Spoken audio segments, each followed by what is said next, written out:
Yes. Sometimes poor people or people with low financial IQ or people who are lazy, they turn to use those words a lot. Oh, money is not everything. Money doesn't solve everything and all that stuff. We all know that, but we don't use that as an excuse not to look for money. You have to search for money for yourself and the people that come after you. Don't be greedy. Don't be selfish, and just be here and do nothing for the people that comes after you, for your family, and just stay and be comfortable in your comfort zone. Eat, sleep, go to your mediocre job, get paid less, come home, complain, go back and do the same thing over and over and over and over. 31st night, go sit in the church, pray for breakthrough with no plans, no nothing, and just hope that somebody might just show up one day at your doorstep and give you all the money in the world. You are a dreamer. You are listening to Money Matters Podcast.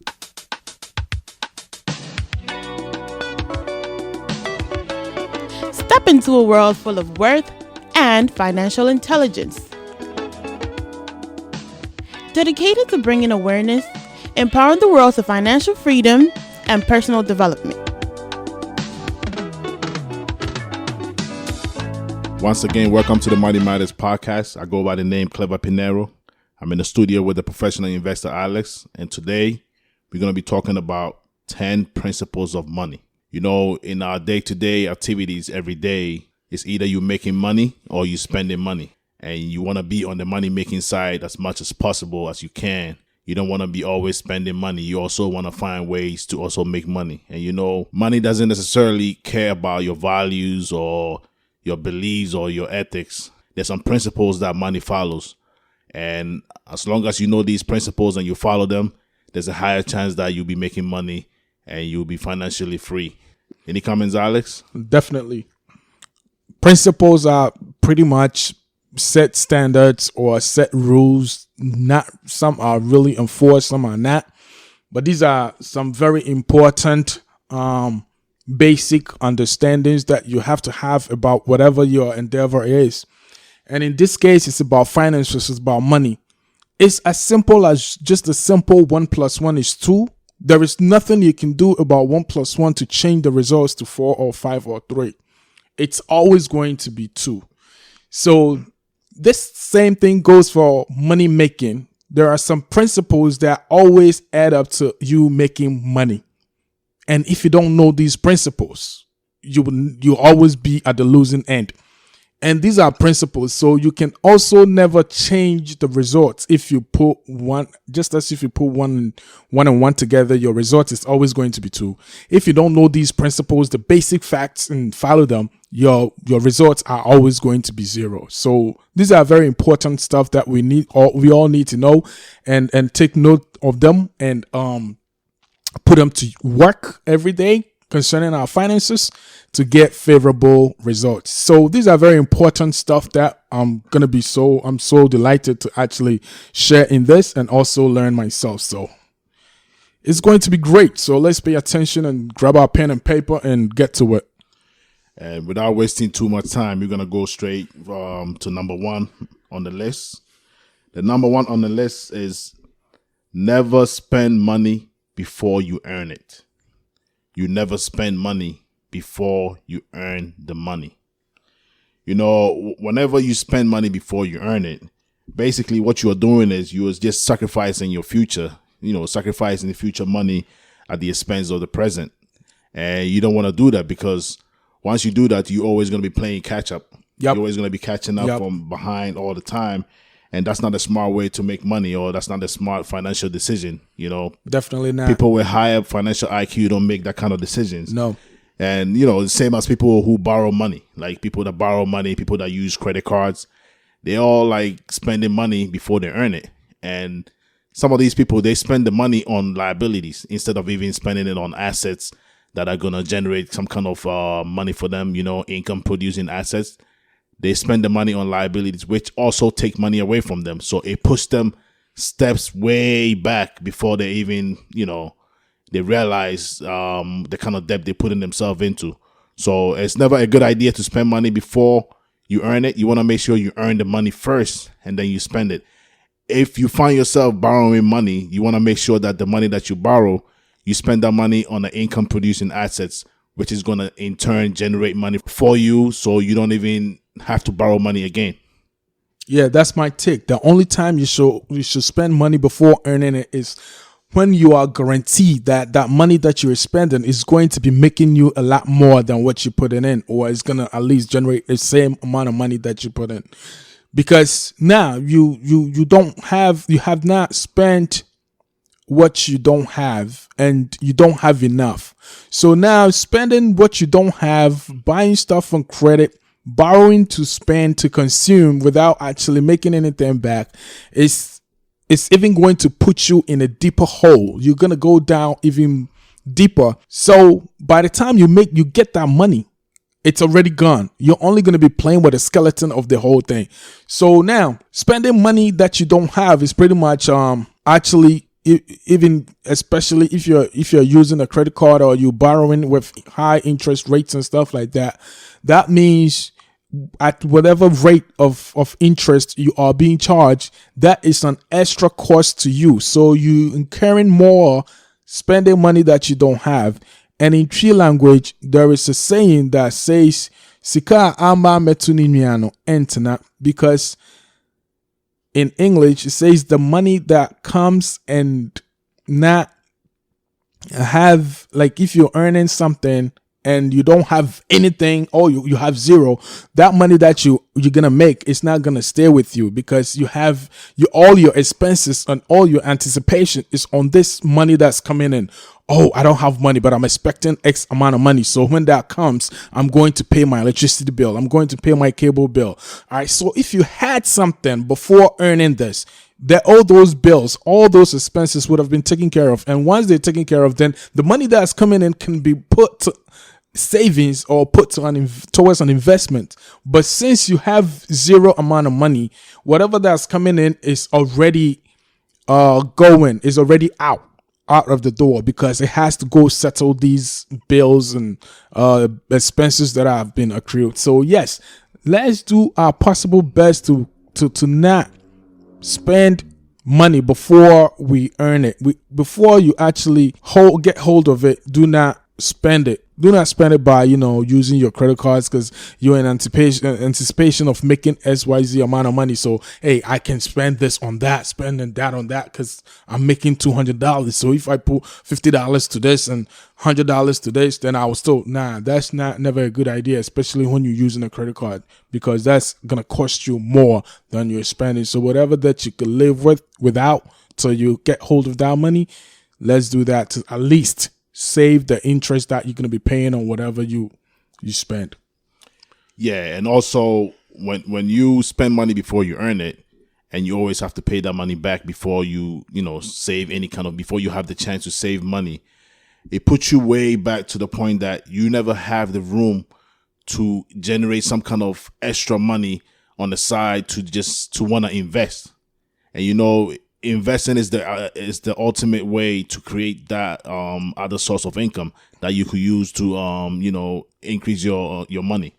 So you want to make sure that you don't spend the money before you earn it. You earn it, and then you budget yourself, and you find ways that you could distribute the money to you prioritize how you're gonna spend that money. So it makes it easier to pay yourself first, save some money to invest, and also pay whatever debt that you have on the side. That I think is the right way to, break your money down once you earn it, instead of just spending it, having no plans and spending it. And then when you get that money, all you're thinking of is paying bills.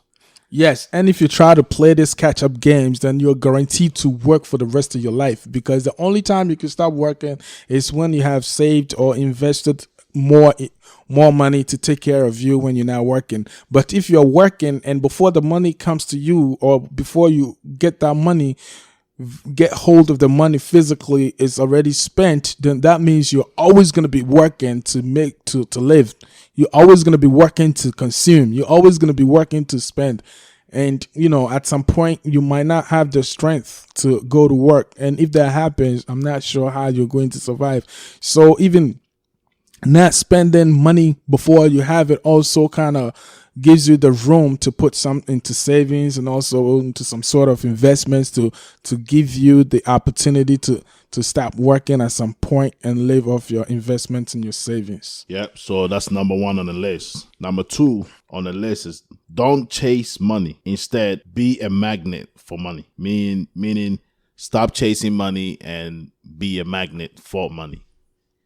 So what this statement means basically is you don't want to wind up, running after money the whole time, because anything that you chase turns to run away from you.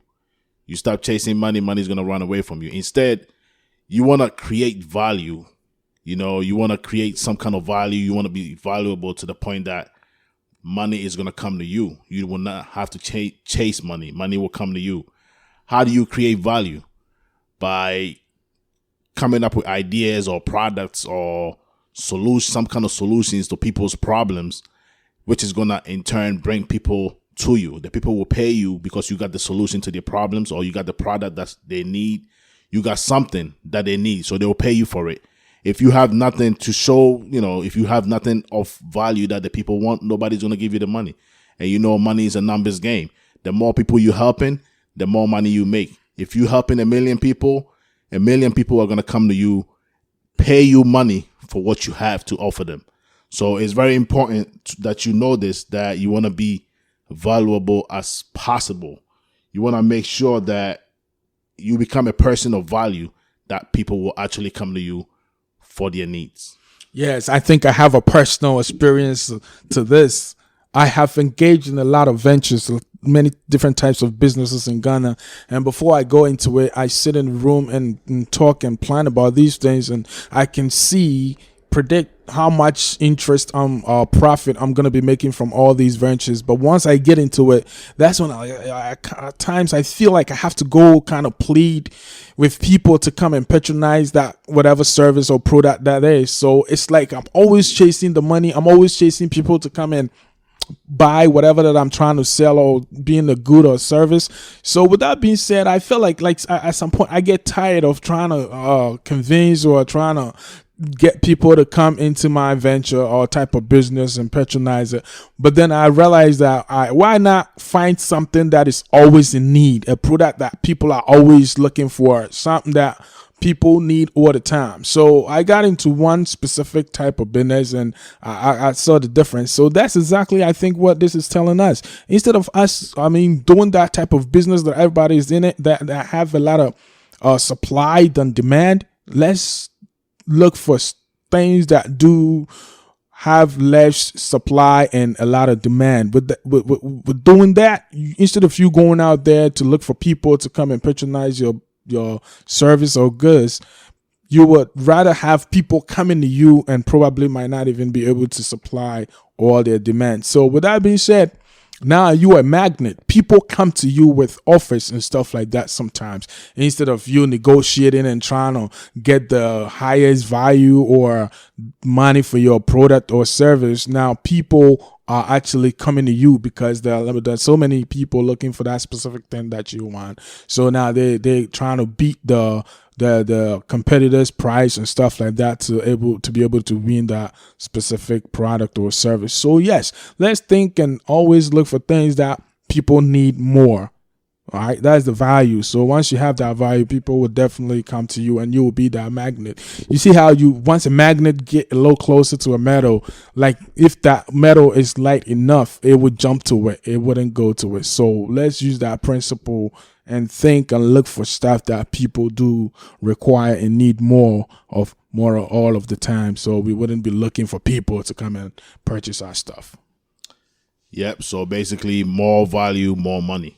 The more value you have, the more money you make. Definitely. Once simple economics, more supply, less demand is still the same. So more demand and less supply always guarantees that returns.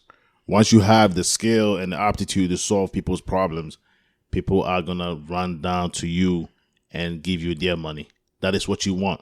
Yes. You want to be at your own space and people bring you the money instead of you having to chase that money, because anything that you chase turns to run away from you. Definitely. And you want to avoid that. That's number 2. And number 3 on the list is the more you learn, the more you earn. Basically, what this is saying is more knowledge, more money. So you want to basically learn how to make money. You want to learn how to make money. You want to find ways to, acquire knowledge.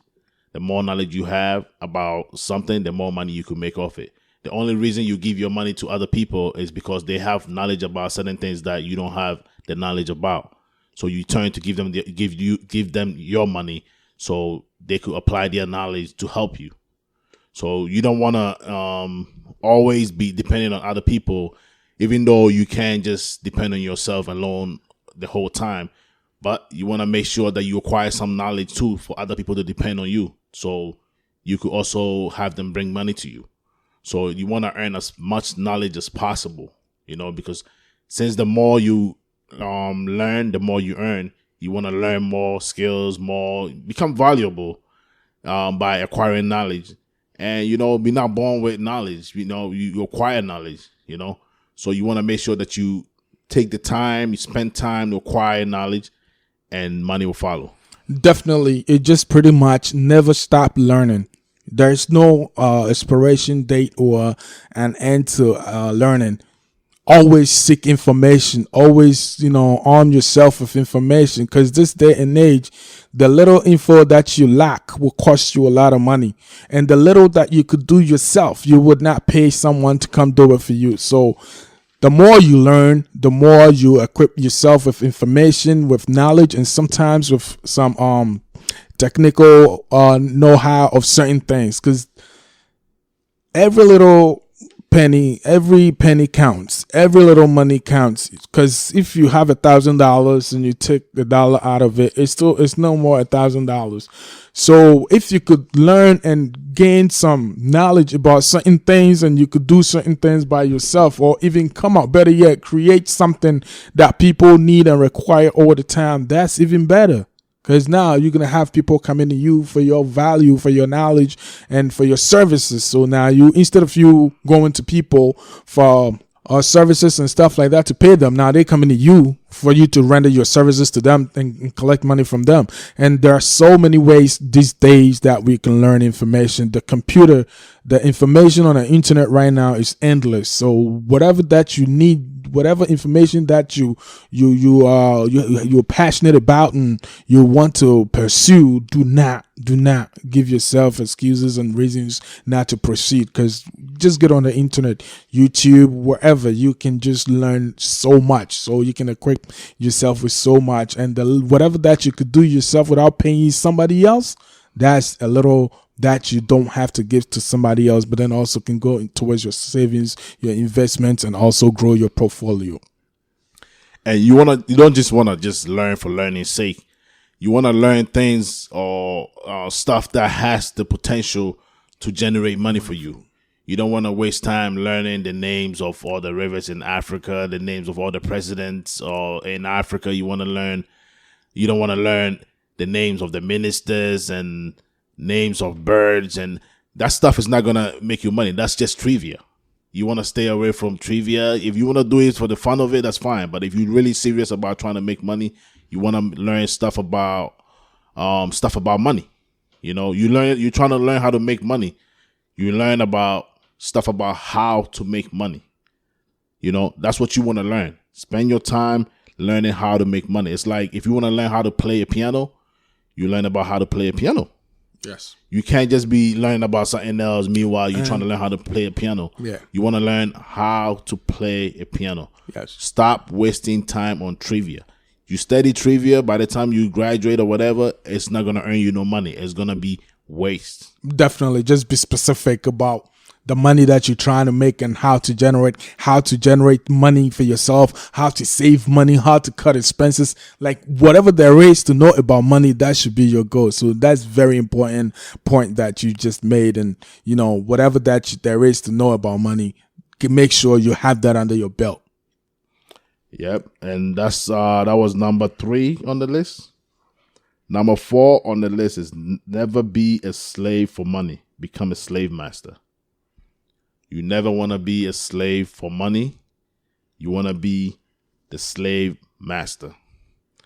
This one is pretty simple. Basically, it's telling you not to put yourself in bad debts. and not to get in, not to, if you already have bad debts, try and get out of it. Yes. Because once you owe money to a lender, you become a slave To them. to the lender. You become a slave to the lender until you finish paying that lender, because you're paying that money plus interest. And this lender is going to be on your back till you finish paying. So you don't want to borrow money from anybody, especially when we're talking about borrowing money, we're talking about bad debts, like borrowing money not to invest in income producing assets, but rather spending it for like buying food and clothes and stuff. That's not, buying liabilities. That's not going to generate no money from you. You want to stay out of that and not be a slave to somebody or a lender or whoever, a bank or whoever it is.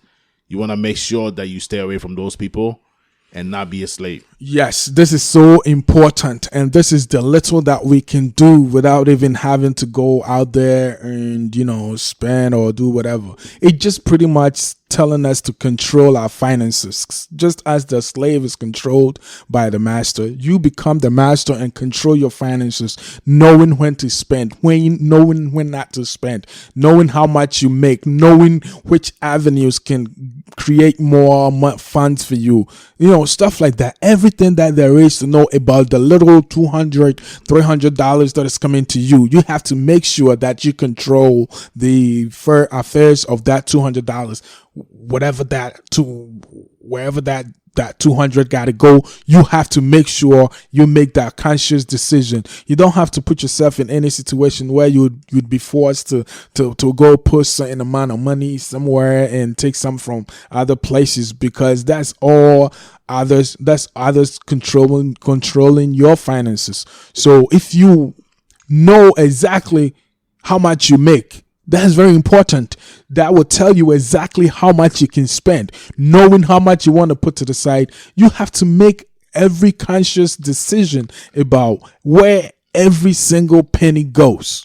All right, that's the only way you can become the master of your finances. Control every aspect of it, not just following the crowd and following what everybody else is doing. So you also could be part of it. You don't need the approval of the masters. You don't have to follow them to get to your financial freedom position. You have to sit down, because everybody else is earning different amounts, and you don't know how much people are making besides what they make from their various jobs. You don't know how else and which other forms they generate income.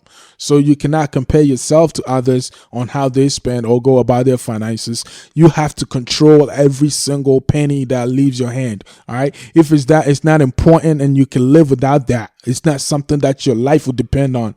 I mean, you make these decisions, and by doing these things, you are controlling every aspect of it. And by that, you can tell or manage how much goes where. And by so doing, you're definitely assured of getting to your financial freedom position. It's pretty simple. It's either you own money or money owns you. And you want to own money. You don't want a situation where money is owning you. You want to avoid that at all costs. You don't want to work for money. You want to have money work for you. You get what I'm saying? You want to make sure that you have money working for you. You don't want to be the one working for money. That is the way you want to go about it. So we don't want a situation where money owns us. We want to own money, and we want money to work for us. That was number 4. Number 5 on the list is don't let money get bored. This one is also very important, because if somebody gets bored, what do? They go to somewhere where it's fun. You let money get bored, it goes to somebody that knows how to use the money to not let the money get bored. How does money get bored? You just keep your money. You don't keep the money active. The money just stay in the bank or stay in your pocket. It does nothing for you. And from inflation, depreciation, and all that stuff take place, the money loses its value. It's not worth the same amount that it was worth when you had it, because you just kept that money and you never try to find a way to put that money to work. So what's going to happen is the money is going to lose value while you're holding it. It's not like somebody's going to grab the money from you. Once you're holding that money is going to lose value eventually, and it's not going to be worth the same amount of money that you had it. That is how when money get bored, that's how it leaves you, and it will go to somebody that knows how to use it. Yes, definitely. Yes. A bag of cement cost about I'm not sure. I don't remember exactly how in 2010. So if you had money that could probably purchase 100 bags of cement in 2010, that same amount could probably get you about 5 bags of cement in 2019. So with that being said, you always have to make sure you're putting your money into the best use so it doesn't lose value. So if you have money, X amount of money that could purchase about 100 bags of cement in 2010, and you did not use that money for those bags of cement, and now you're in 2019 and you're trying to buy 100 bags of cement, it's probably going to cost you 2-3 times more than what it cost back in 2010. So basically, if you have money sitting in your savings account without accruing no interest, or dividends, that's exactly what you're doing. You are just losing value of that money every day. So what can we do? Instead of that money just sitting there doing nothing, we can look for other avenues, other ventures, other investment plans, and just throw the money into those accounts or portfolios and have the money work for you. The whole purpose of savings is to have that money go and do a certain amount of work, so you can also make money off that money. People are rich, and they're rich because the money that they made initially are out there working for them. They personally actively don't work. The money is actively working whilst they sit and watch the progress of the money. So we should always look for ways and avenues where whatever that we've saved could get out there and work and also bring us returns and dividends. So don't let money sit idle. If you're sitting idle in a savings account that's probably making you 0.001% interest every year, it's not even worth the inflation or depreciation in value of the things that you would need tomorrow. So it's definitely not worth it. Ask questions, talk to people, and I'm pretty sure there are people out there who can guide and teach you how to get the most out of your savings. Yeah, so basically money over time loses its purchasing power. The money loses its purchasing power, and if $40,000 20 years ago is not worth the same as $40,000 today. So you want to make sure that you don't let the money sit down and get bored. You like Alex said, you want to put the money to work. Putting the money to work is how you prevent the money from getting bored. You don't want the money getting bored. You want to put it to work so it could bring more money to you. That was number 5. Number 6 on the list is spend less than you earn. It's very important. The amount of money that you making, your revenue that you have coming in, you want to make sure that your expenses are lower than the revenue that is coming in. You don't want to be overspending, going above the money that's coming in. And how do you avoid that? You want to make sure that you budget yourself. You want to be aware of all your expenses, and you want to be in control of your spending. Basically you just want to give yourself the room to have some money saved so you can invest. You don't want a situation where, it doesn't make sense to spend more than you earn, but people actually do it. Yeah. People actually spend the money that's coming in, they overspend it, and they earn less. Like, that puts you in that big hole that it's going to take a long time to get out of it, and time is not on your side. So you want to be aware of these things, and you stay away from this habit. Yeah, and somebody's probably saying, well, I have a lot of expenses, and, whatever I make is not enough to cover all those expenses. So how am I not going to spend more than what I make since I have so much? The thing is, we have the option to choose what we spend our monies on. All right. We have the choice. That option is left to us. No one can force you to spend your money on anything you don't want. So knowing the amount of money that you make, that should be your guide as to how much you can also spend. And the very important question here is always, how much are you going to put to the side? How much are you going to put towards investments for tomorrow? All right, because it's never about how much you make. It's about how much you're able to put to the side. So if you know the exact amount of money you make, that should guide you. If you're making $100, there's no way you should go out and spend $200-$300, because that means now that you're borrowing from your future. The money that you've not made yet, now you've consumed that money, and not just that money that you've consumed, that money that you borrowed to spend is also going to cost you a lot in interest. So not only are you spending money that you don't have, and if you're spending money that you're going to be getting in 2-3 months down, what about the bills for 2-3 months down? Because you're still going to be living in a house that you need to probably pay your mortgage or rent. You're still going to be watching your cable TVs, and electricity bills are still going to be flowing in. So with that being said, if you're spending the money that's meant for these things in 2-3 months ahead, how are you going to meet those expenses? All right. So it's very important, and thank God we always know how much exactly we're going to be making. If you know how much you're going to be making, that should be your guide. That should guide you. So, because if you're making, like I said, $100, there's no way you should be out there spending $200-$300 unless there's like life and death situations, emergencies that you need to make these decisions, spend these monies to be able to survive. If it's not about life and death, then we have to plan everything wisely and critically, logically, to make sure that we are not spending stuff that are not necessary, stuff that are not important, because it's just going to dig a deeper hole for you, and it's going to be hard for you to get up once you are in these deep holes, because it's very hard for you to, if you get behind your bills and stuff like that, to catch up and to keep up with these things. So if you have the opportunity not to get behind or fall behind these bills and expenses, please do your possible best, to stay on top of these things and not go overspending, spending more than what you make. Because if you're spending more than what you make today and you're not willing to take an extra job, a part-time job or something like that to make you extra money, you're always going to be behind. You're always going to be playing the catch-up game, and that won't be fun. Not only are you playing the catch-up games, but then again, all those late bills are also going to be catching interest, late fees, and these are all monies that are gonna be going out of your pocket. You can't even, it's hard already keeping up with the regular bills that you have. So now you have to consider other expenses being these late fees, and those can add up and can be also very expensive. So that's very important that we stay within our income, where we spend within our income, how much we make. We should always let that be our guide.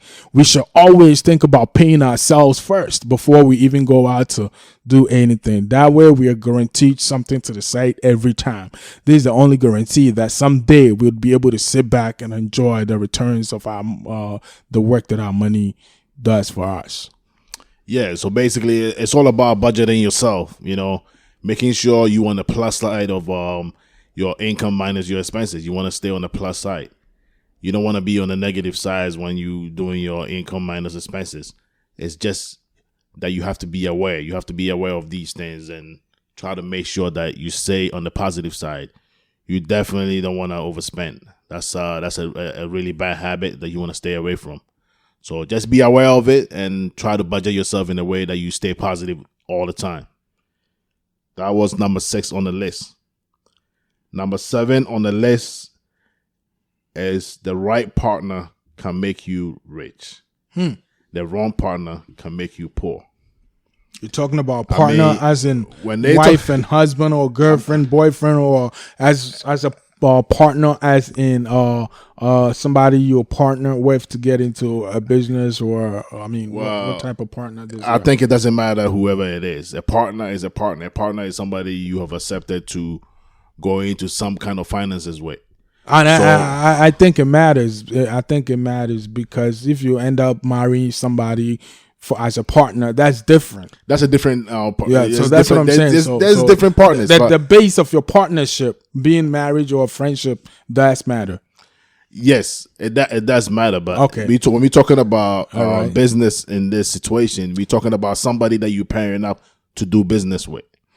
That's true, but then again, if you're about to choose also a life partner, that also can say the same for that too. Yeah, it could be the same for it's a double-edged sword. Like, it cuts both sides. So now we are talking about business and money here, but then again, we have to also kind of slide into that relationship and relational also status and choosing and picking life partners also on the side. I think when you choosing a partner, when it comes to relationship side, you gotta be careful in a way, as in you have to have somebody that have the same kind of mindset that you have. I mean, you could read people's mindset, because you're not gonna find somebody that looks just like you or that think just like you. I would even say go for somebody whose financial IQ is even higher than yours, not somebody who is just like you, because it's just right. So, somebody be on the same level. Somebody who is financially sound and even on that higher pedestal when it comes to finances than you, so you could learn more, or somebody who is also ready to learn. Right. You got to go for somebody with a higher financial IQ than you, so you can learn from them, or at least somebody who has the same mindset as you have, because it might not be only financial situations might not be the only reason why you get into a relationship, even though it's very important. It's also better to find, but then again, a partner who is somebody who's teachable, who's somebody who is not like well versed in financial information, can also cause your downfall financially if you're in a relationship with them. That's true, but you also want somebody who's teachable, somebody who's willing to learn. Because if the person is the person might not know, the person might not be brought up the same way you were brought up. Exactly. That's never the case, to have somebody who's brought up in the same household and everything. They grow up to be different, have different views on the same things. So that's always gonna be the key. But money is not everything. My money is everything. On the same token, I could bet you that right now the base or the cause of many divorces right now in the United States is partly got something to do with money. Everything is money. So everything is money. So the way I understand this one is somebody who has the same mindset as you, who kind of thinks similar in the same field to you, who is also teachable. Because if the person don't know, it's better you teach that person so they know. If they're not ready to learn, right. That's also another problem. Yeah, so somebody who is teachable would definitely help. Yeah, if they're not, a lot of people are not ready to learn about money. A lot of people shy away from money. People don't even want to talk about that. People don't want to talk about money because it gets them depressed. Yeah, so you want to be careful if your goal is to become a financial guru or to become financially free, because it gets to some point that you take some risk with your money. And you don't want a situation where you're trying to take this risk or this opportunity, and you could see, how the business or whatever chance you're taking has a light at the tunnel, but the other person might not see it. Yes. And you want to go in with full support, because you got to be in the game to win it. Yes. If you're not in the game, you're not going to win anything. Then there's no guarantees that you getting in the game, you're going to win. Yes. So there's always that question mark or that unknown that is, waiting for you. Yes. How do you find out about the unknown? By getting in the game. You get into it, and then you find out. Mistakes. You learn from your mistakes. You learn from your mistakes. You re-strategize, and you attack, attack. So if you have somebody who's not financially sound, who has a low financial IQ, they're gonna be a distraction, and they're gonna always, lead you to be poor. Because, they may be content with their little paycheck every 2 weeks or every month, and they don't see the need to, push for more, So that's the problem. It's a huge problem. It's something that you need to pay attention to if you picking a partner, in a business partner, in a relationship, or whatever kind of partnership that you get into, as long as business is involved. And everything in life right now, there's always money involved. Money is everything. So you want to make sure that you're smart, and you pick somebody who's also smart to join you. Like I tell people in 2019 and up, if you're dating somebody, you need to know their credit scores. You need to know how much money they have in their savings. You need to know their ambitions, goals in life, and all that stuff. You don't just go and just be physically attracted to somebody, and then that's it. There's more to it, There's more to it, so it's not just about that. And a lot of people don't know this. You checking credit scores these days. Check their credit score. This credit score is low. Maybe they may not be aware of it. If they're aware of it, then maybe you could help them. You could build from help them build from there. You know what I'm saying? So if the person is teachable, they're gonna be humble and they're gonna learn. If the person is not humble and they're not teachable, then they're gonna find excuses. The reason why my credit is low is because A, B, C, D. It's not my fault. Blah blah blah. Meanwhile, you're judged by results. Your results is saying that your financial IQ is low. So you need to study more. You need to learn more and build yourself. So that is the key to this. You want to make sure you pick a partner who is going to help you. Mostly you want to pick people who are smarter than you so you can learn from them. But if you're not fortunate, then you got to pick people that actually think at least on the same level or to are ready to change their outlook on certain things. But there are people who would never change how they see certain things for nothing, no matter how much information you provide and give to them. They will still hold on to their old beliefs and stuff. So this reminds me of one of my friends, the conversation I had with one of my friends about talking about how a guy approached her and she asked him, so where do you see yourself in the next 5 years? Then the guy started talking about how he has a land over there back in Ghana that he's trying to put some blocks and stuff on there and start building. The girl says, nah, that's not what I'm looking for.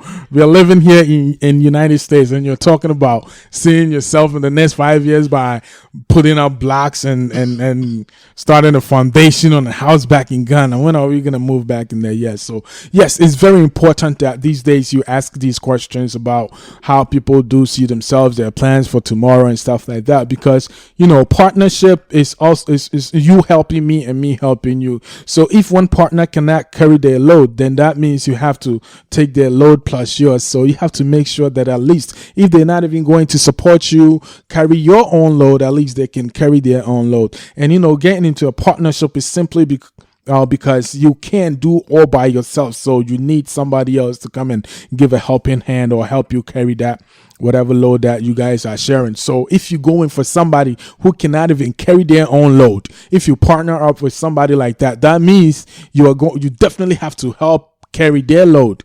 So as important as the partner is, it's same important. It's as also important as choosing the right partner.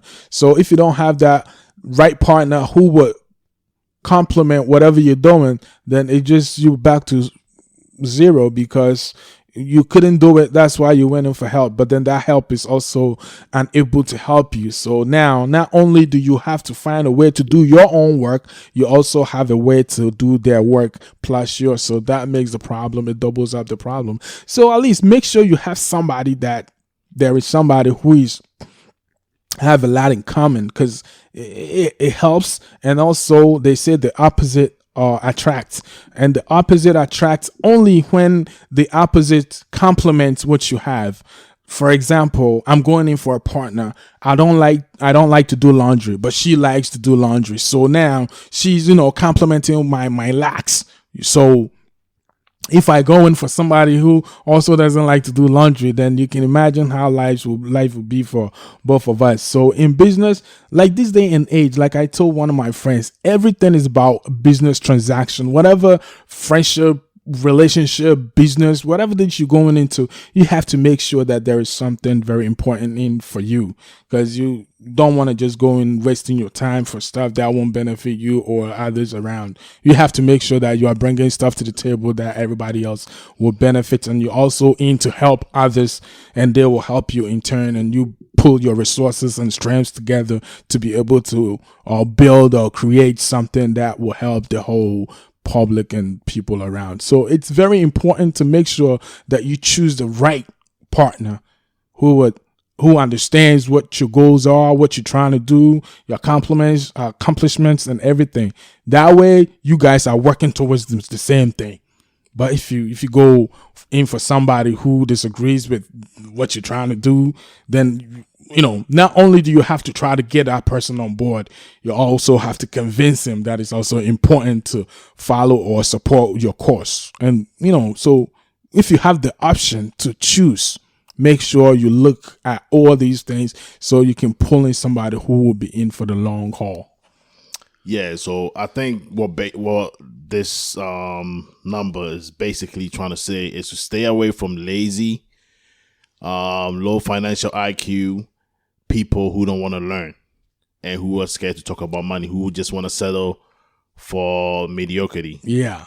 Complacency. Stay away from those have people. No That's people all with it's visions, saying. dreams. So yeah, in summary, basically that's all I'll take that. Yeah, I'll take you that. gotta stay away from those people because people do lower their standards if they don't want to go out and make more.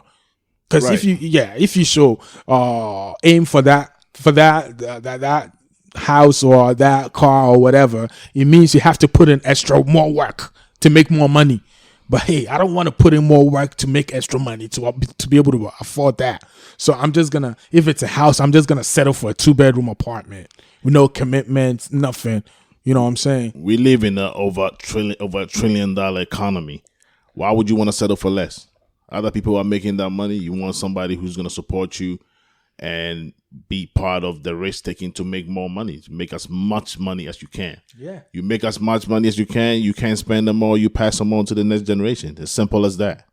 Stay away from lazy people, basically. Stay away from lazy people who are not ready to learn, who are mediocre mindset, who just want to pass by, they just basically living, doing nothing. You don't want to be part of those people.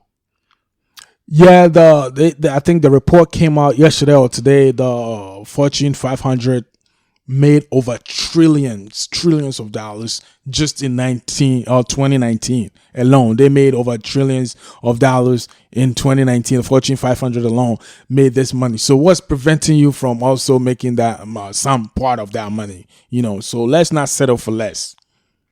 The opportunities in America are endless. All right, so let's not just be comfortable in our little corner because we're able to pay our 2-bedroom apartments and stuff like that, and got a little car on the side. So that's it. Life's set.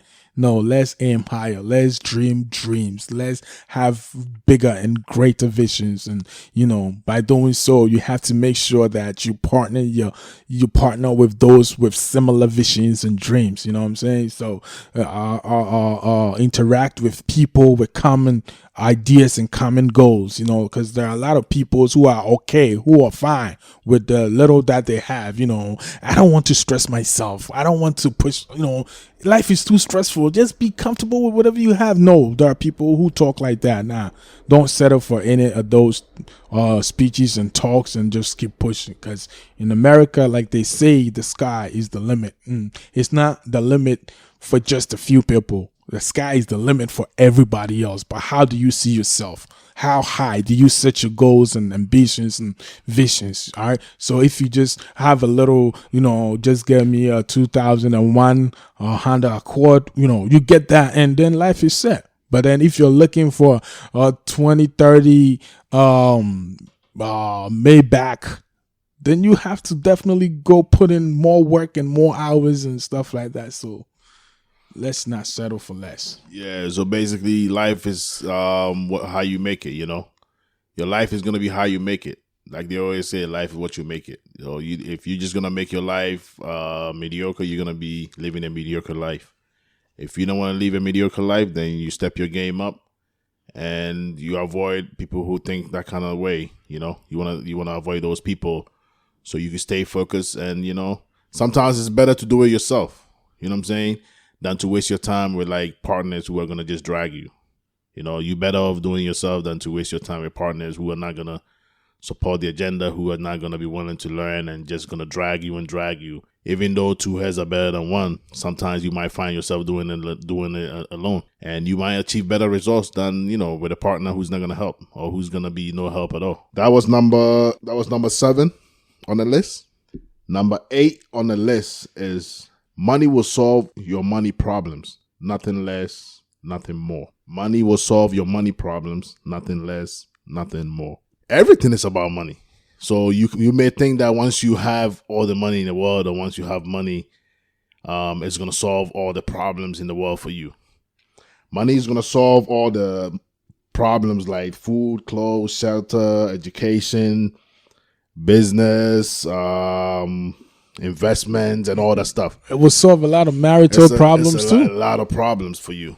But I think a situation where money it could be of no help, even though it's hard to say that money is going to be of no help. But when it comes to situation about raising kids, bad family, and basically creating balance in your life, that sometimes money doesn't help. So if you think once you make all the money in the world, the money is going to take care of everything, it's kind of not so true. But money will surely help with the higher percentage of all the problems. But there's some problems that money can't solve. So don't just think, let me chase and get all the money in the world and all my problems are going to be solved. That is never true. I mean, to some extent, it's hard to believe that, but it's not always true. Yes, that is so true. Money, like we always say, money is not everything. But money is also a lot of things, because if you're broke and your bills are due, this is a huge problem. But if you have money, at least that part is taken out. That financial aspect of life and what it comes with is not a problem. All right. So as much as we want to say money is not everything, of course it's not everything, but it helps with a lot of things. I always draw my inspiration from this Denzel Washington movie, John Q. I remember when Denzel Washington, who was John Q in that movie, was arrested after holding the whole hospital to a ransom for them to provide a heart or a kidney. It's been a while, whatever part of the organ that his son needed. All right, he went with the gun to the chief medical officer in that hospital and told that guy, hey, you have to promise me that you're going to give that organ that my son need to him. All right, so he held that hospital under ransom for a long time. So finally, they promised him that he was going to get whatever the organ that he was after for his son. They promised him that, so he came out and they arrested him. So before they took him out, he looked at his son that he was fighting for and told him, respect women and also make a lot of money, because money solves a lot of problems. All right. So everything that what he was trying to say is everything that he went through, if he had money, he wouldn't have gone through those things. So yes, health and other things, sometimes money can provide or buy life's extension and stuff like that. But if you have money, a lot of things are going to be easier and more simple for you than if you have no money. So it's very important that money solves most problems. About 85% of world's problem could be solved by money.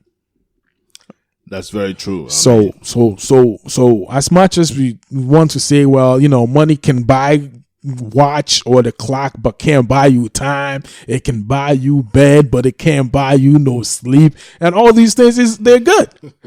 But yet, if you have the best bed, the mattress and stuff like that, you're not going to be having no back problems when you wake up because your mattress is not good.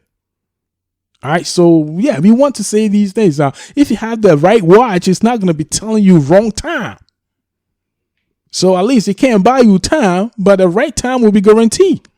It can't buy you no sleep. But yes, when you wake up, your neck is not going to be all twisted because your pillows are like rocks. All right. So yes, it's very important. They do solve a lot of problems. So let's make sure or do our possible best to, save and invest as much as possible, not to let problems that are money problems become problems that are unsolvable. Because if there's a problem that's money problem, money can just get rid of it. But then if you have no money, it's going to be a problem that can never be solved, an unsolvable problem. So let's not make unsolvable money problems become unsolvable problems by not having money. And like I always say, money is the second most important thing in this universe. And the number one is your health. If you have money, I'll say probably 99% of the problems that you're gonna come across will be taken care of. Yes. You know, and as much as it doesn't solve everything, you want to have the most. So if you encounter a problem that money can't solve, at least you know that you gave it your best shot. Yeah. You know what I'm saying? Yes. You know you gave it your best shot and it didn't work out. Yes. Because almost everything on this planet, money can solve. You know? Yes. Sometimes poor people or people with low financial IQ or people who are lazy, they turn to use those words a lot. Oh, money is not everything. Money doesn't solve everything and all that stuff. We all know that, but we don't use that as an excuse not to look for money. You know, you have to search for money for yourself and the people that come after you. Don't be greedy. Don't be selfish and just be here and do nothing for the people that comes after you, for your family, and just stay and be comfortable in your comfort zone. Eat, sleep, go to your mediocre job, get paid less, come home, complain, go back and do the same thing over and over and over and over. 31st night, go sit in the church, pray for breakthrough with no plans, no nothing, and just hope that somebody might just show up one day at your doorstep and give you all the money in the world. You are a dreamer, okay? Wake up and stop dreaming. If you want to make money, get on and start working. Put in work, learn. Figure out how some people are making it. Figure out why you're poor and try to stay away from that poverty mindset. Yes. One of my favorite songs from Daddy Lumba says that money is life, in the sense that blood is life and money is used to purchase blood. If you're at a hospital where they practice the cash and carry system and you need blood transfusion and you have no money, you're pretty much going to die because you have to present the money to be able to get the blood that you need. So if you can't pay for the blood that you need at that very point, then that means that will be the end of your life, because without blood, you're not guaranteed life. Especially if you live in Ghana, because in America, you can slide with that one. Like I said, a cash and carry system. In America, you get all the care that you need before they worry We'll about talk cash. about money, yes. But in Ghana, they want the cash right away. Definitely the cash and carry. Forget That's it. when you have to present the cash to receive the service. So yes, it's very important that we don't overlook and keep using those terms like, yeah, money can get you a watch, it can't buy you time, it can buy you a bed, it can't buy you no sleep and all. It's true. Just get all the money that you can. It's true. Try and get the most money you can, and that's it. But hey, you can go to sleep on your bed. You cannot buy that sleep. You can have that sleep. You need that Tempur-Pedic. But then you're going to wake up. You're going to wake up with a back pain. You're going to wake up with a stiff neck and all of that. And all these are contributed by the type of mattress and pillows and stuff. And these are petty things that if with a little money, there won't be problems for people. Yep. So that was number 8 on the list. Number 9 on the list is there are people with money and there are wealthy people. There are people with money and there are wealthy people. So which one of these two people do you want to be? Somebody with money or a wealthy person? Basically, that's the whole line is talking about. People with money and people with wealth. I mean, you want to be with the people with wealth. Okay. You know, people with wealth, they have these, I call money making machines. But those people that be saying those things, they don't know what they're talking about, man. This is the drinking spot stuff that people be talking about. When we being serious, trying to come up with business money making ideas. We don't talk about people getting drunk and coming out with like drunk cut lines. But it's true though. They just know how to spend money, man. You know, people got excuses for everything. You know, excuses and statements that makes people feel good. You know, you gotta be realistic to yourself. You gotta stay with reality. You know, play money, yeah. First of all, who's play money? Oh, somebody who knows how to spend money, who know how to chop money, like they would say. You know. So they tend to say that they look down on people who just put their money into investments and stuff like that. All they're trying to say with that statement is, if you make a little money, let that money speak.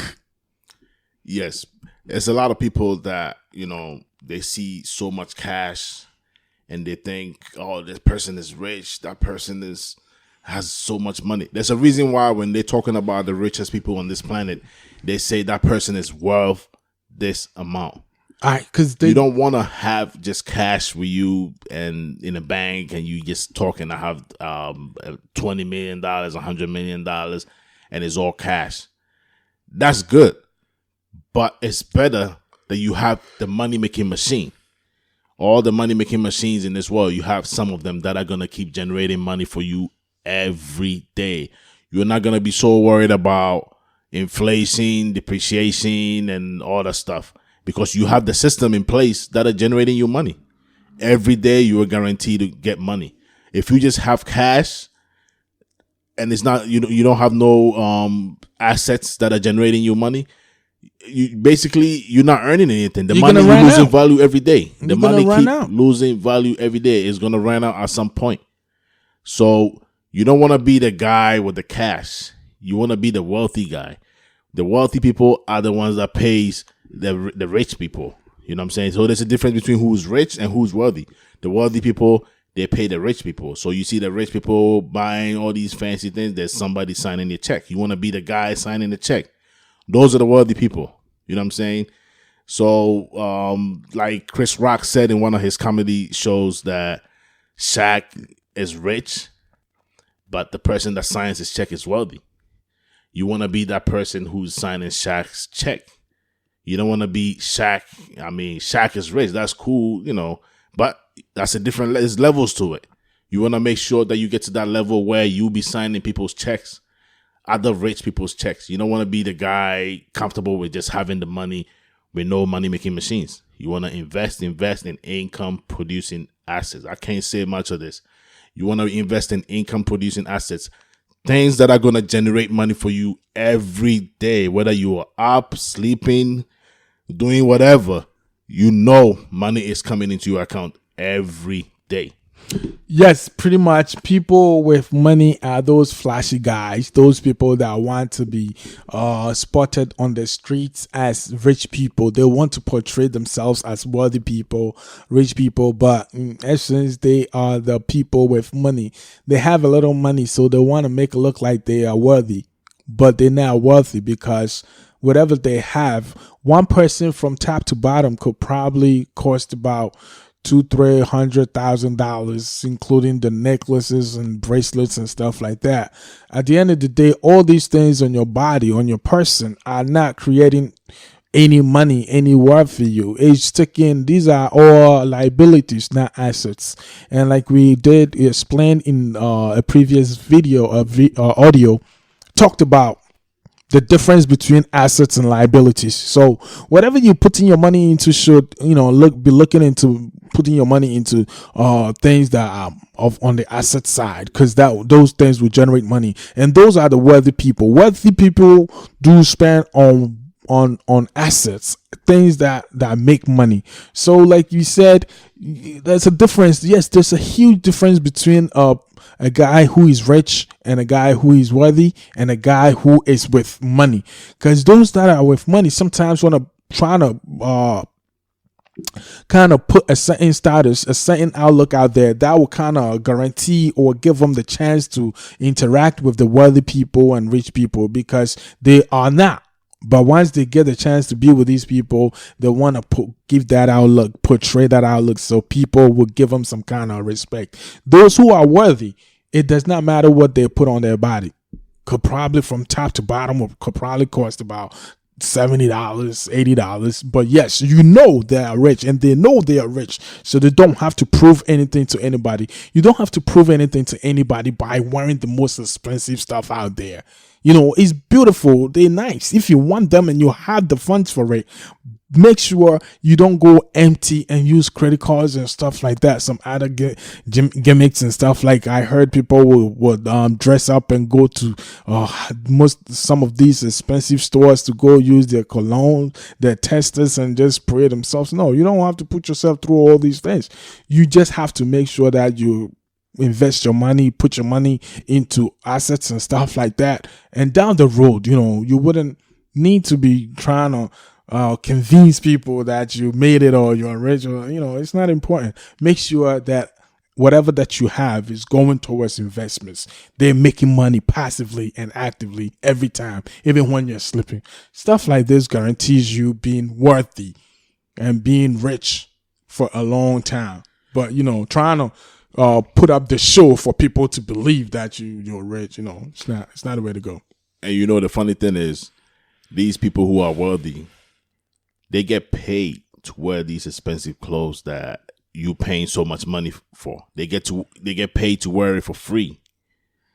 Because, once they're wearing it, they know some people with low financial IQ, people who just want to be rich, will see them and may want to be like them.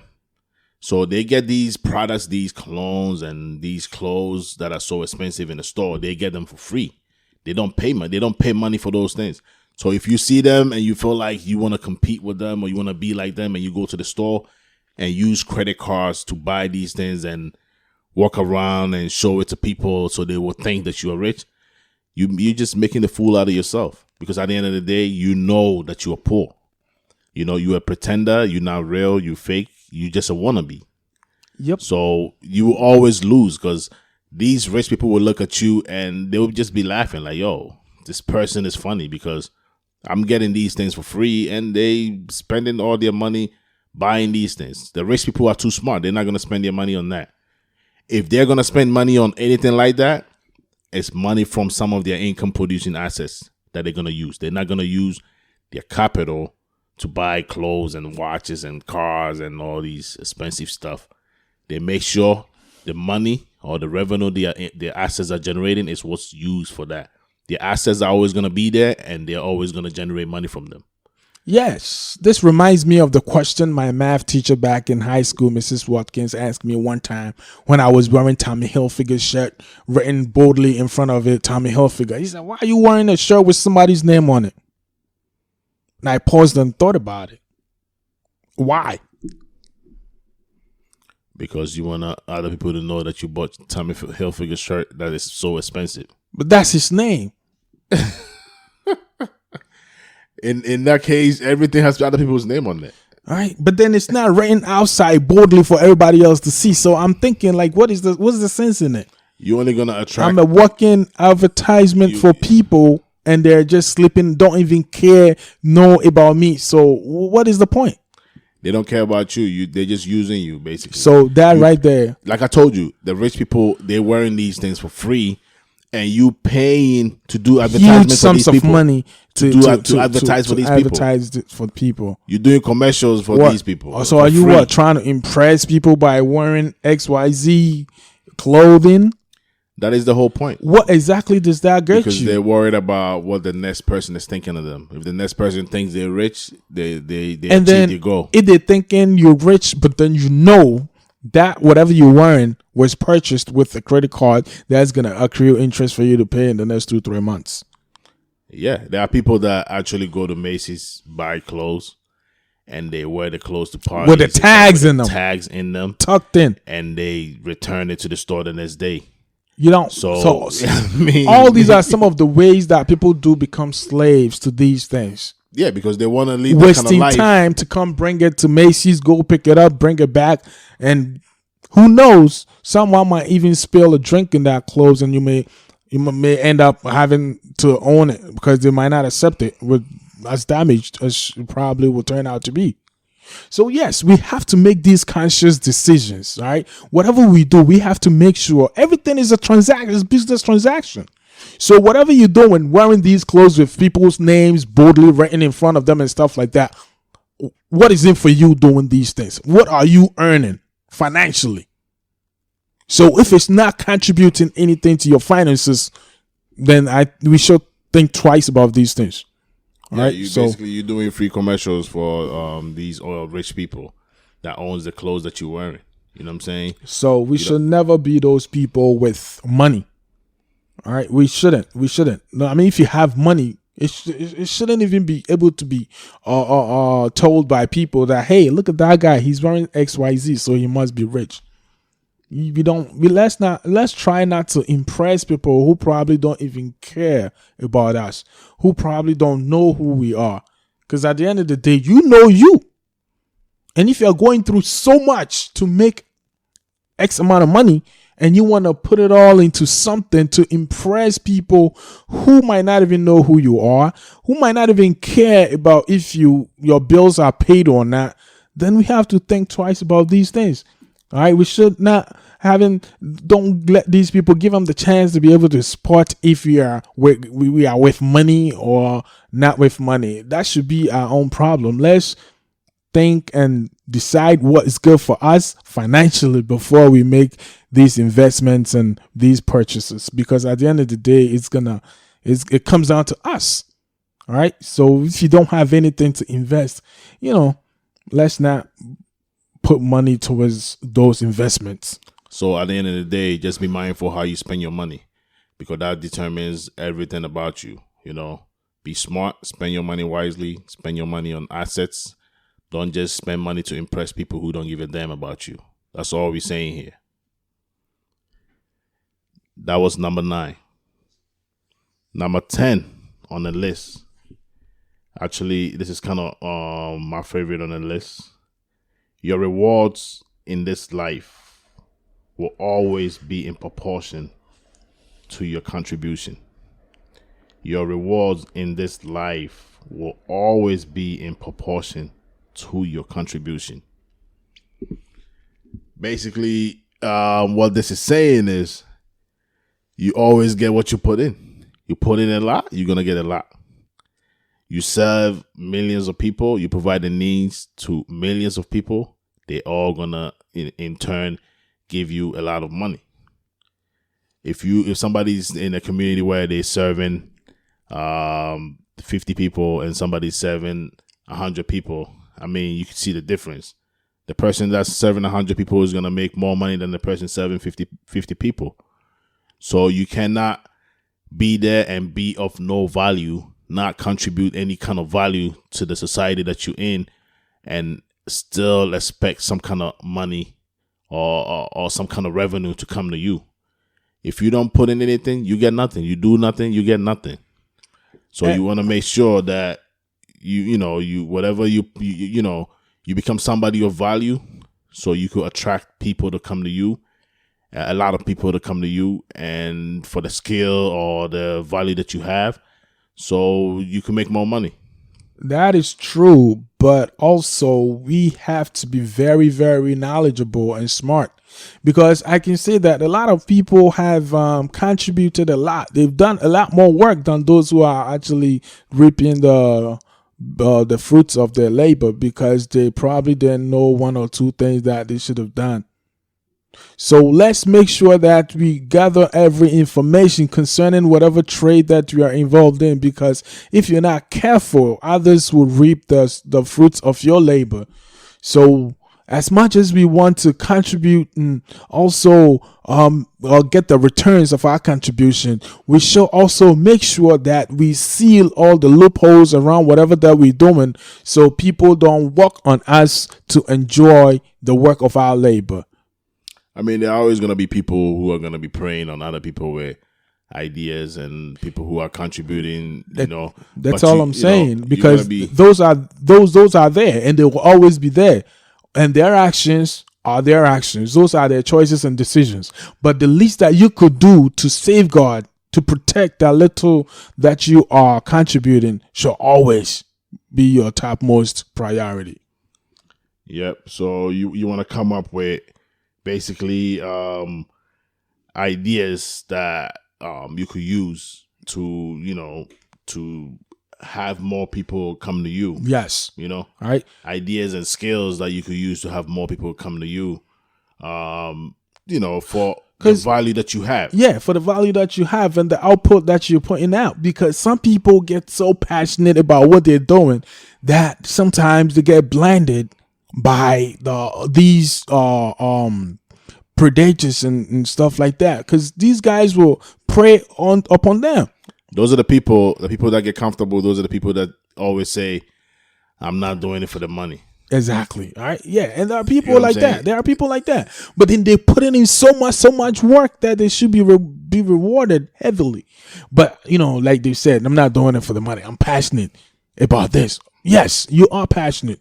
And that's exactly what makes money. If you're not passionate about something, you'll probably give up in the middle of the road. Yeah, because once you get tested, that's about it. Exactly. But once that passion is there, that's what's going to be your drive. That's what's going to push you. But as you putting in that work, as you contributing all your efforts and everything, day and night, and all, like whatever you do, whatever that you have is going into that project, make sure, all right, that as much as you're passionate about what you're doing, the rewards should also come to you. You may not be doing it for the money, but there are people who need that money more than those who just stand by the side, watch you to make it for them to reap the fruits of your work.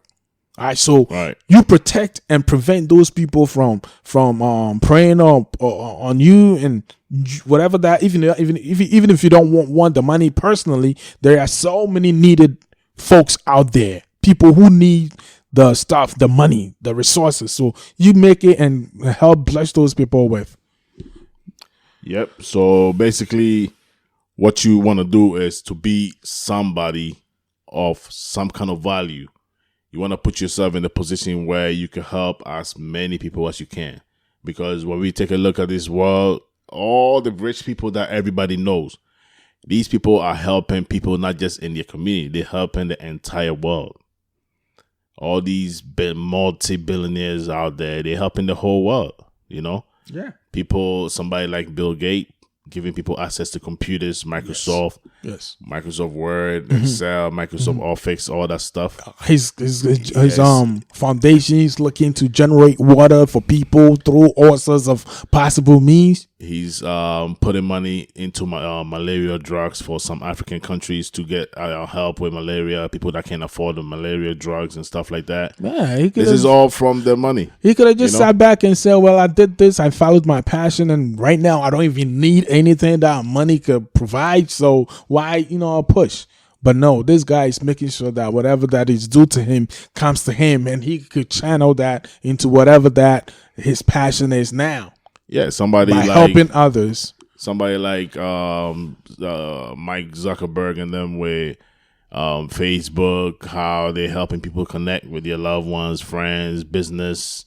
You could do all kind of business on Facebook, advertisement over the whole world, not just where you are. These people are overstepping their boundaries and helping people from different parts of the world. You don't want to just settle down and be comfortable and not want to help. Don't want to be of help to anybody, but you in turn wants to be. You want to be rich on top of it. How is that even possible? Like, if you understand how money works, you're not gonna think like that. That's only people that don't know how money works that are just gonna sit in their comfort zone, watch TV all day, and think one day they're gonna be rich. Before you know, you'll be 6 feet under, and you still be thinking that you're gonna be rich. It's not gonna happen. You could pray all you want. If you're not gonna do nothing about it, nobody's gonna hand you anything. You have to take matters into your own hands. You want to learn from the people who are doing it, how they're doing it, and do the same thing. You just can't be there, do nothing, and have a higher expectations, Somebody like Steve Jobs and them with the Apple phones and Apple products, it's all over the world. Apple is one of the most secure phones out there, one of the best phones on this planet that everybody wants to use for businesses, school, and all that stuff. So you just can't be in your comfort zone and expect things to happen. Nothing is going to happen. You want to have an impact. If you have an impact on this planet, you're going to be rich. Nobody's going to be able to stop you. Come up with ideas, ways, techniques, skills that you could influence a lot of people. If you could do that, people are going to be running after you, chasing you to give you money. When Apple drops new phones, people go stand on the line, wait to give them money. People go stand on the line for hours. Some people stay on the line overnight, throughout the night, in the cold, in the winter in New York City. they be outside on the line in front of the store waiting to give them money. Yo, some Because people even pay more to get it pre-order it before it actually drops. you know what I'm saying? So You know, you want to make sure that you become somebody of value, and the more valuable you are, the more money you make. The more people you help, the more money you make. So learn from these things and try to be the best you can in this world, because nobody owes you anything. Nobody's gonna hand you anything. You want to take matters into your own hands. Be the best version of yourself. Stay away from poverty. And try to make as much money as you want, as much money for yourself, for your family, and the people that are going to come after you. It's very important. You don't want a situation where your descendants come in and they just start hating on other people just because your grandfather was lazy or something like that. Don't be that lazy grandfather or grandmother. You want to be the guy that everybody in the family is going to remember, that you laid the foundation, you laid you did the background work for everybody. You know what I'm saying? You broke the cycle. You broke that cycle because you laid down a lot of wealth for them to stand on. You know what I'm saying? And it all comes down to just little actions and habits that we do adjust and change on a daily basis. Taking control of your finances. Planning critically. Budgeting for the year. Cutting your expenses. Trying to find ways to create additional income. Stuff like that. You don't sleep on these things. You don't get comfortable. You don't get at this age. Yo, I'm ready. I'm done. I think I've paid my dues and I've done enough. So at this point, I'm throwing my hands in the air. I'm giving up. It's their turn now. I use loans for my college education. They could do the same. I don't have to do this and that. Let's take ourselves out of the picture. Let's think about the generation that's coming after us. Let's put in the work that we would not even think of reaping or enjoying the rewards, the benefits of it. Let's leave them to the generation that is coming after us. It should never be about us. We have the opportunity right now to do something great. Don't use yourself as an obstacle to not do it. Oh man, at this time I wanted to be rich by the age of 35 so I could have enjoyed my riches. Now I'm clocking 50. I have 15, 16 years to my retirement. I'm going to live off my social security and stuff like that. Nah, let's stop thinking generationally. Think about generational wealth. Those coming after us, are they going to have to go through the same struggles? I've been through so much. Do I still want my kids to go through these things? Do I want to give them a platform, put them on a certain pedestal so they wouldn't have to start from the very bottom, the same place that I started from? These are some of the thoughts that the younger generation and the older generation got to start thinking, because it shouldn't be after us. You would be rewarded. It's going to be so much joy in seeing that you're the generation that's coming after you wouldn't have to go through so much. And as we work and we put in and contributing so much into our finances and financial rewards and stuff like that, let's also invest in educating, mentoring people so they will come take over from us once we're no more, because it wouldn't make any sense to toil and work so hard to make stuff happen and then not give in or put in the time to mentor and train your children or those in your household or those that are going to be taking over from you. And by the time we depart, everything gets broken down because no one is have the mental or the strength or the capacity to manage and run what we started. So we have to start looking at these things. Never put ourselves first. We have to start. I hear these things. These up and coming year. I've realized that taking care of myself or putting myself first is not selfish. It's not selfish, but how do you put yourself first? All right, you make that conscious decision to start making children. They should always be number one in your decision making. They should always be first in whatever you do, But when it comes down to, start saying things like this and actually believing and implementing and doing stuff like that, it kind of even blocks our ambitions and goals, because I'm putting myself first. If I'm tired and I don't feel like getting up to go to work, I gotta make sure I'm okay. It's not selfish. It's just taking care of myself. No, we have that opportunity. We have that chance. Today is the day. Let's take our finances into our own hands. Let's control our finances. Let's control our spendings. That's also important, because it's never about how much you're making. It's always about how much you're able to put to the side, and also what you do with what you put to the side. Get that to work for you. Get that to make money for you. Even when you're sleeping, when you're no more, you put systems in place to take care of these things, so you wouldn't have to be personally and actively controlling or monitoring every aspect of it. Put systems in place and let them take over the work. Yeah, so there you have it. This is the Money Matters podcast. We want you guys to go ahead and subscribe to the channel, like, share. Like we always say, if it don't make money, it don't make sense.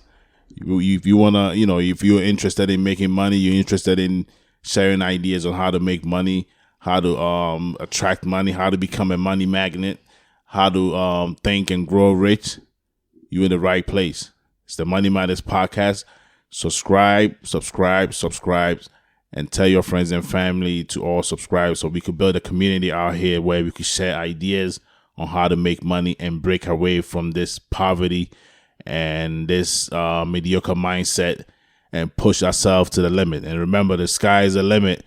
You want to put yourself in a situation where you're going to benefit, and the people that come after you are going to benefit, your children, your grandchildren, your great-grandchildren, and the people in all the generations that come are going to benefit from you. That's how you want to live. That's how you leave a legacy. That's how you leave a true legacy in life. Not just thinking about yourself and not doing nothing for anybody else. You live to live for others. And that's how you should think, and stop thinking about just you, and stop being, greedy or selfish or whatever they call it. Yes, that is so true. And I always say, we should let our lives mean more to others than just ourselves. And like I always say, we're not there yet. We're not here. We're all learning together. We all, I've learned so much right now, and I've enjoyed so much being part of this output today, and I'm so happy. We're not there yet. We don't have millions and thousands and hundreds of thousands of dollars stuck up somewhere when we're here talking about this. We talk about this, and we also learn so much, and we take a lot with us. So I'm just happy to be here and to be part of this, and we can guarantee one thing, that yes, we are going to grow together. We are going to build a stronger, healthier, or richer community together. So let's all put in our hardest efforts and not fall back, so we can all rise together. All right, that's all for today. That's all for today. Until we meet again next time, never stop learning. Thank you for listening. Subscribe to our channel. Email us at themoneymatterspodcast@gmail.com.